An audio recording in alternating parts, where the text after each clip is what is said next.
मी साताराहून आले, सातारा टीममधून बोलते. मी पण आज LTPचं फर्स्ट सेशन आज अटेंड केलेलं आहे पहिल्यांदाच. तर मलाही त्यातनं भरपूर चांगला अनुभव आला आहे. मी पहिला अमृत ज्यूस हे स्वतः ट्राय केलं, त्याच्यातून मला जो फायदा झाला त्याच्यानंतर मी ह्या बिझनेसमध्ये आली आहे आणि ते सगळ्यांसमोर शेअरही करते. ॲक्च्युली ते नॉलेज सगळ्यांच्याकडेच असतं, पण ते फक्त बाहेर कसं काढायचं त्यात आपल्याला राजकाळे सरांनी सांगितलं. जो कॉन्फिडन्स असतो आपला, जो लो झालेला असतो ना, तर तो कॉन्फिडन्स वाढवायचा कसा आणि तो सगळ्यांच्या समोर एक्सप्रेस कसा करायचा आणि कसा मांडायचा, हा त्यांनी खरंच खूप चांगला उपदेश आपल्याला दिलेला आहे.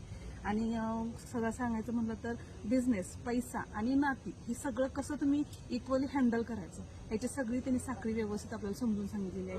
आणि फर्स्ट टाइम मी असं ट्रेनिंग पहिल्यांदा अटेंड केली जिथं तुम्हाला पैशासोबत तुम्हाला नातीही जपायला कशी नाती जपायची असतात हे सांगितलं. हे फर्स्ट ट्रेनिंग आहे. मी त्यांना खूप खूप खूप धन्यवाद त्यांचे सरांचे. थँक्यू. हर हर यश, घर घर यश.